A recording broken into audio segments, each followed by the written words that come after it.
In the past, government employees had to pass a civil service exam, but it was thrown out after lawsuits were filed claiming that they were biased. First time was in 1972 and then again in 1981. Before that, they were actually using proctored rooms. So people would be lined up to go into these rooms and they would actually be watched as they took their test. They would have a little number 2 pencil and they would be prepared to fill out these documents. The test was to essentially demonstrate their reading and writing capabilities. This doesn't happen anymore. And don't get this confused with the USA Higher assessments because they're not the same. The USA Higher assessments, that's for less than half of the government jobs out there. And the majority of the ones that require you to take these assessments, they're not proctored at all. The assessments are also supposed to be position specific. So if it has nothing to do with the position you're applying for, they really shouldn't be asking you the questions. So recently, the former president expressed his opinion on what he thought about the civil service exam coming back.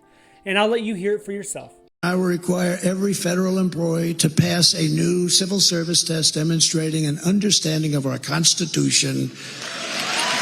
Okay, so he clearly wants all federal employees to understand, to learn the U.S. Constitution a lot more. And there's some agencies that are already doing this.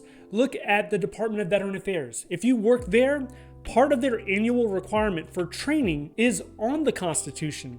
So every year, you have to listen to a lecture and answer questions based on the U.S. Constitution. I think you need at least an 80%, or you have to keep retaking it. This is in addition to all the other mandatory annual trainings that end up stacking up, and you have to knock it out before the end of the fiscal year. It's about 8, 10, could be 12 different modules, courses that you have to go through, and then you have like a short quiz at the end of it and you have to answer. There's also a similar test that people who are seeking U.S. citizenship, they have to practice, study, and take a test on the American history to include the Constitution. They will ask you about the Bill of Rights.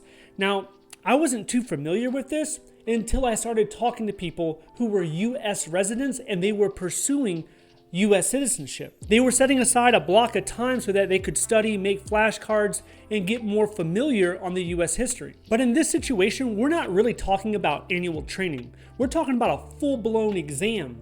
And the question is, will this get implemented again? When would a person need to take it? Is this before you start applying for jobs? Is this done during the onboarding process? Now, a lot of people are for this. They think this is a good thing. And one of the reasons is when you make a bad hire in the federal government, after that 12-month period of probation, it becomes increasingly difficult to get rid of a bad employee. It's hard to fire and terminate somebody who's not performing well. So any type of assessment or even exam test that you could give an applicant to ensure they're the right fit for that organization, there are people who think this is a good idea. Currently, the way people are getting government jobs is the self-assessment, the questionnaire when you're applying. That's 1. 2 is your resume. This is all subjective to a certain extent. You're expressing your achievements and accomplishments and skills on your resume and you're answering it in the self-assessment. Now, most people know that if you rank yourself highly, if you write your resume where you're quantifying and you're putting keywords from the job announcement, that tends to take your application and it brings it to the top. So you have a better likelihood of a referral or an interview. Now, when you start talking about exams and assessments, that will bring another aspect into the hiring process. No longer can you simply say, I am the most qualified. You will have to prove it on the exam. The federal hiring process, it's already too long. People have been complaining about it. Not just applicants, federal agencies, GAO, which is the Government Accountability Office, they have been complaining about it. Everyone knows it's too long to onboard and get a new employee into an agency. So is another assessment, another exam, is another layer to the federal hiring process. Is that going to complicate things more?